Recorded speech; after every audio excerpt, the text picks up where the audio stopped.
Bonjour Gilles Boulot. Bonjour. Merci d'avoir accepté l'invitation du Républicain Lorrain.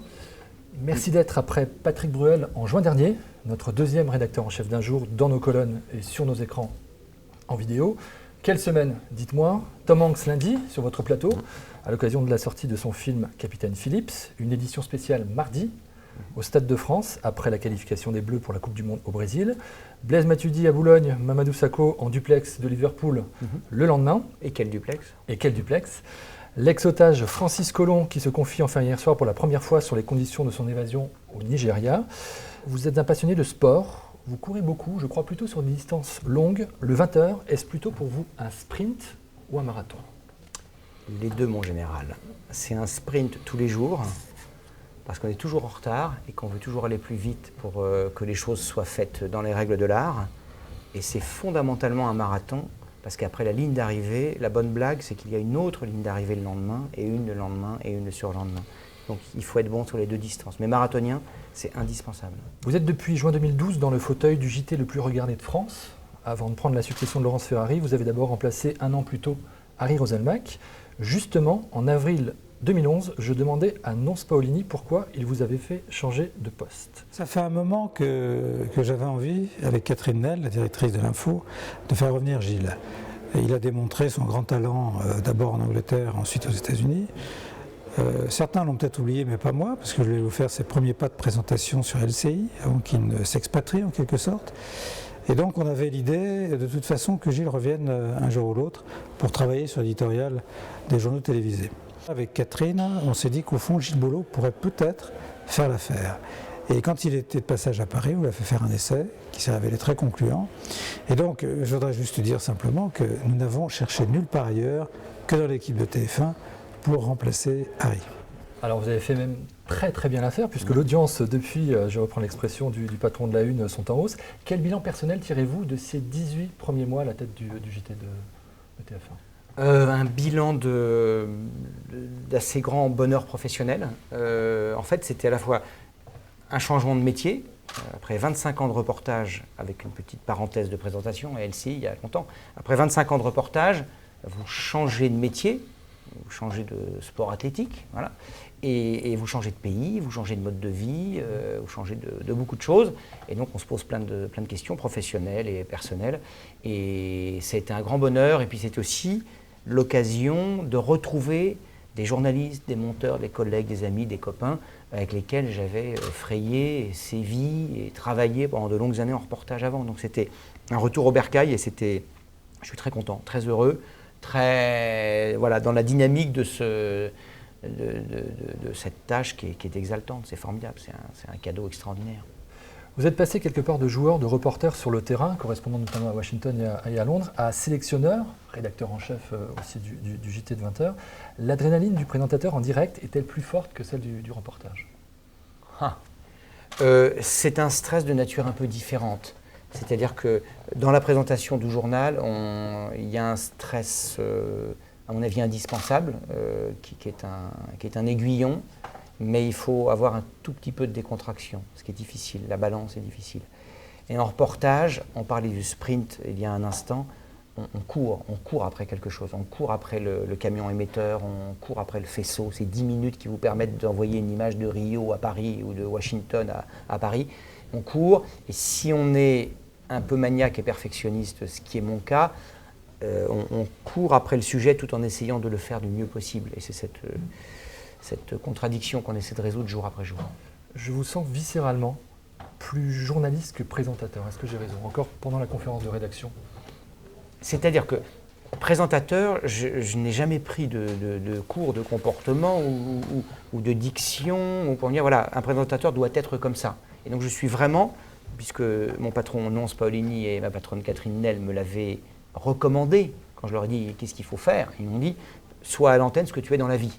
Et donc je suis à l'antenne ce que je suis dans la vie, c'est-à-dire que je ne me suis pas réinventé différemment. Alors je mets mon costume un quart d'heure avant l'antenne, mais c'est le prolongement de ma journée, c'est vrai. Mais les deux ne s'opposent pas. Et je ne pourrais pas être que présentateur. Votre JT hier soir faisait très exactement 34 minutes et 10 secondes. Vous l'avez ouvert sur le tireur de Paris, Abdelkarim Dekar, et terminé sur le parc national de Port-Cros, qui fête ses 50 ans. Je voudrais savoir ce que vous avez retenu de notre conférence de rédaction à laquelle vous avez assisté tout à l'heure ici à Metz. J'ai retenu que vous faisiez fondamentalement le même job que nous. C'est-à-dire, vous captez les ondes de l'actualité, vous faites un tri en votre âme et conscience, et vous essayez de faire œuvre de pédagogie, je le dis quelquefois, d'historien avec très très peu de recul, mais malgré tout, on parlait d'un grave accident de la route sur une route près d'ici, on parlait d'une entreprise qui va très mal et d'une autre qui va très bien. Et à chaque fois, essayer de se détacher du factuel pour lui donner du sens. Et c'est notre job, avoir suffisamment de culture, de profondeur, de recul, d'expérience et d'enthousiasme pour donner du sens à un fait. Les faits, voilà, on n'est pas clerc de notaire, on est journaliste, donc il faut donner du sens. Et c'est ce que vous faites. On fait à peu près le même job en fait. On connaît l'ancrage régional du trésor de Jean-Pierre Pernaut. Comment la grand-messe du 20h travaille-t-elle la proximité ? D'abord, le trésor de Jean-Pierre, il a un ADN régional, mais il n'est pas que ça. Et quand l'actualité est à l'étranger, quand l'actualité est aux Philippines, Jean-Pierre, il ouvre sur les Philippines. Quand l'actualité est américaine, il ouvre également sur les États-Unis. Et nous, la proximité, c'est un mot valise. La proximité, pour moi, c'est d'être attaché de manière viscérale au fait que chacun des sujets sera compréhensible par tous. Proximité, c'est être proche. Proche, ça veut dire n'abandonner personne en route pendant 34 minutes. Ne pas abandonner les gens qui n'aiment pas le sport. Parce que l'actualité, chance ou manque de chance, aujourd'hui c'est du sport. Ne pas abandonner les gens qui n'avaient aucun goût en seconde ou en première pour l'économie. Parce qu'aujourd'hui, il y a une grande nouvelle économique. Ne pas abandonner les gens qui n'aiment pas l'étranger parce que manque de chance, aujourd'hui, hypothèse d'école, il y a une élection présidentielle dans tel ou tel pays. Et pour moi, la proximité, c'est ça. L'info est à vous, elle est à tout le monde si nous en sommes les passeurs. Pas seulement géographique. Pas seulement géographique. Pour décrypter et faire comprendre l'actualité, s'adresse-t-on de la même manière à des lecteurs qu'à des téléspectateurs ? En tout cas, oui, avec les mêmes réflexes. Quand j'étais élève à l'école de journalisme, il n'y avait aucune différence. La clarté, la richesse du vocabulaire et la précision du vocabulaire. Et les gens, les lecteurs, les téléspectateurs nous savent gré d'avoir un vocabulaire précis. Il y a 40 000 mots dans le petit Robert. Il ne faut pas hésiter à les utiliser. Il ne s'agit pas d'être précieux, etc. Mais un mot ou un autre. Et notre boulot minimal, c'est de bien écrire français de manière précise. Du reportage, vous dites notamment avoir appris l'économie des mots. Le bon mot pour la bonne explication. Et oui, parce qu'un reportage, ça dure 1 minute 30. Et ça tient là-dessus. Ça tient là-dessus, un reportage. Le texte tient là-dessus. Et donc, on ne peut pas perdre son énergie avec ce que Simenon appelait du gras. Donc, on écrit, et puis après, on écume, on dégraisse, et il reste les mots importants. Il reste les silences. Il reste ce qu'on appelle en reportage les virgules invisibles. On se tait, il se passe quelque chose. Il y a les pleins et les déliés. Et rien n'est pire quand on est au visionnage que les sujets bavards. C'est-à-dire qu'on ne laisse pas parler le chef d'entreprise, le sportif, l'ouvrier. Non, on parle. Non, laissons parler les gens et le silence est important. Il vaut mieux être deuxième sur une info sûre que premier sur une faute journalistique. Prendre le temps, ne pas succomber à l'information en temps réel. Est-ce pour cette raison, Gilles Boulot, que vous n'êtes pas sur Twitter ? Alors oui, entre autres. Alors d'abord, cet adage-là, vaut mieux être deuxième sur une info vraie que premier sur un scoop éventé. Alors là, j'essaie de me l'appliquer tous les jours pour plein de raisons, y compris personnelles, qui sont arrivées à des gens que j'ai connus, qui étaient journalistes et qui étaient comme vous, comme moi, mus par la volonté d'être le premier. Mais il y a une barrière qui est, je vais être le premier, je vais avoir 10 minutes de célébrité avec ce scoop, mais ce scoop est-il vraiment étayé? S'il ne l'est pas, un monde s'effondre. Nous n'avons que ça, nous, comme arme, notre crédibilité. Donc, laissons s'aventurer celui qui n'est pas sûr de son info, et nous, on aura un petit peu de recul, quitte à avoir du retard. Sur Twitter, oui, parce que je n'ai pas le temps. Je ne sais pas trop à quoi ça me servirait. Je ne suis pas sûr que mes états d'âme soient importants. 14h17, j'arrive Gare de l'Est. 17h21, j'arrive à Metz. Le train avait du retard. Le café n'était pas assez serré.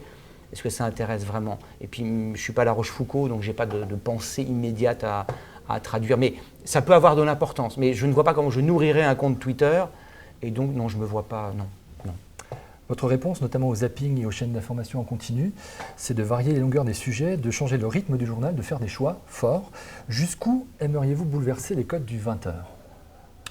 Bouleverser, je ne sais pas, mais il faut constamment, c'est une promesse qu'il faut constamment renouveler. Donc chaque jour, il faut tenir la promesse de sujets de qualité, intelligibles, et au long cours, sur une semaine, sur une saison, il y a une demande, je pense, des téléspectateurs qui n'est pas exprimée, qui n'est pas verbalisée. Il y a une demande de modernité. C'est-à-dire que les téléspectateurs, ils ont chez eux des chaînes de clips, leurs enfants ont des jeux vidéo, ils regardent des matchs de foot très produits, des émissions de variété merveilleusement produites. Le 20h ne peut pas être un îlot d'amidon, de quelque chose d'un peu empesé. Voilà. Donc il ne faut pas du tout être dans l'hystérie de la surréalisation du découpage. En revanche, voilà, qu'est-ce qui se fait? Et puis de toute façon, on est invité à faire ça par la technique. Tous les 2 ans, vous avez une nouvelle machine d'infographie qui vous permet de reconstituer l'éruption d'un volcan, le déficit de la balance commerciale avec des moyens infographiques. Je suis très attaché à ça. Rendre concret les choses qui sont abstraites. Donc voilà, ça c'est un souci qu'on a tout le temps. Vous êtes notamment en charge justement de développer l'infographie et l'information par l'image. Comment vous y prenez-vous? C'est une tâche que j'ai beaucoup accomplie pendant cette année où j'étais le joker de Laurence Ferrari. Là, je m'y attache encore. Il y a une direction artistique, il y a les réalisateurs, il y a Catherine Nel, il y a la rédaction. On essaie à chaque fois de se dire stop, tel qu'il est, ce sujet, il est trop abstrait pour moi, je ne le comprends pas assez. Or, il ne peut pas être incarné par un acteur de ce sujet. Donc, voilà, regardons en termes de cartographie, d'infographie, ce qui peut nous aider. Ça vaut pour un fait divers, ça vaut pour un fait économique. La leçon que j'ai reçue, notamment en Grande-Bretagne pendant les années où j'étais à Londres, c'est qu'on ne peut pas renoncer à un sujet au prétexte qu'il est abstrait. Au contraire, on se remonte les manches et plus le sujet est abstrait, plus on peut avoir recours à l'humour, à la métaphore, à l'image, à la comparaison et à l'infographie pour que les gens comprennent la différence entre le déficit budgétaire et le déficit de la balance des paiements. Il y a un jour, on est obligé d'en parler. On ne va pas renoncer. Si on en parle, avouez que c'est coton. Si c'est coton, il faut s'aider à le faire. La métaphore, justement, en sport, on rappelle souvent qu'il y a le résultat, en l'occurrence pour vous l'audience, et la manière. Je vous cite, en juin dernier dans Paris Match, nos téléspectateurs sont la photographie quasi exacte de la France. France 2 ne s'adresse pas à la même population. Le fait de parler à tout le monde est une bénédiction, disiez-vous. Est-ce la raison pour laquelle la une reste devant la chaîne publique à ce moment-là, aux 20h? Enfin, oui, il y a plusieurs raisons. D'abord, il faut être humble et modeste. Il y a des cycles dans la vie des chaînes, dans la vie des journaux télévisés. Et l'audience d'un journal télévisé, elle est en grande partie liée à l'écosystème, qui ne dépend pas de moi, qui dépend par exemple du talent de la direction des programmes de TF1. Si vous avez un programme fort avant et fort après, vous êtes forcément porté. C'est un des chantiers qu'a mené la direction de TF1 d'ailleurs, avec grand succès. Donc je leur en suis vraiment reconnaissant. Et par ailleurs, le journal que fait David Pujadas sur la 2, on se connaît bien, on est copains, il n'est pas exactement le même. Il est très bon, il est excellent, il n'est pas le même que le nôtre, parce que le constat, ce n'est pas un vœu, c'est un constat, la structure sociologique du journal de 20h de France 2 n'est pas tout à fait la même que celle de TF1. Et celle de TF1, pour autant que je l'ai compris, c'est, voilà, on prend un appareil photo, on photographie les Français aujourd'hui dans leur diversité, dans leurs accords, dans leurs désaccords, de Dunkerque à Marseille, de Dunkerque à Bonifacio même. Voilà, TF1 s'adresse à tous ces gens-là, à tous ces téléspectateurs. Et c'est le pari de Pierre Lazareff il y a 45 ans, 50 ans à François. C'est s'adresser à tous en faisant un journal, voilà. Gainsbourg parlait de classieux, l'adjectif n'existe pas. Un journal qui est de la classe, qui soit populaire, qui soit de qualité et qui s'adresse à tous. L'interview est le rendez-vous le plus long de votre journal. En quoi votre expérience des médias en Grande-Bretagne puis aux États-Unis vous aide-t-elle à renouveler le genre? J'ai appris en demandant à des journalistes américains et britanniques, je trouvais qu'ils travaillaient très bien pour la plupart. Et en fait, j'ai appris que c'était beaucoup de travail. En fait. Ils travaillaient, ils lisaient les biographies, ils faisaient 50 questions pour en poser 4. Et surtout, je ne dis pas du tout que j'y arrive, mais il y a un Himalaya, il y a quelque chose que j'essaie d'atteindre, c'est une sorte de chorégraphie, c'est-à-dire des questions longues, des questions courtes et le contre-pied. Tout ça dans l'extrême respect de l'invité. Mais souvent, on chauffe un peu l'invité avec une question plutôt gentille. Et puis, il y a un uppercut. Souvent, dans la chorégraphie d'interview anglo-saxonne, l'uppercut, il vient tout de suite. Dites-moi, vous n'avez pas dit la vérité aux Français sur telle ou telle chose. Ou un artiste, dites-moi, votre dernier album, il est un peu ceci, voilà. Donc il faut être à la fois respectueux, il faut de l'empathie. Il faut comprendre son invité. On n'est pas des shérifs, on n'est pas des... Voilà, il faut du respect pour la fonction, pour le talent. Et en même temps, je pense qu'il faut qu'il se passe un moment de télévision. C'est ça que veulent les téléspectateurs. Un homme politique qui a fait beaucoup de télévision, un artiste qui a souvent été invité, aujourd'hui, que peut-il dire d'intéressant, de neuf? C'est qu'aujourd'hui, il a 57 ans, et la dernière fois, il avait 53. Aujourd'hui, son film a du succès.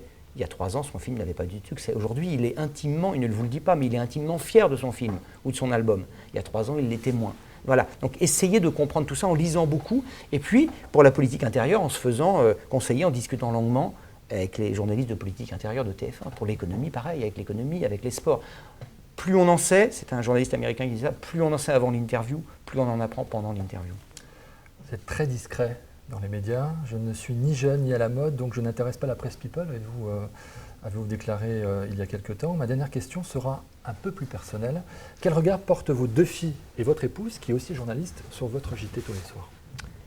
Alors, votre question est très mauvaise parce que mes filles ne regardent pas mon journal. Il y en a une qui n'a pas la télévision et l'autre, c'est un problème. C'est une bonne étude sociologique. Ouais. Elle est dans une tranche d'âge où il ne lui paraît pas indispensable de regarder le journal télévisé. Donc j'essaie de lui dire que c'est intéressant, que ça l'intéresse. Elle le regarde de temps en temps. Il y a des réflexions sur le nœud de cravate quelquefois. Mais c'est un bon public malgré tout.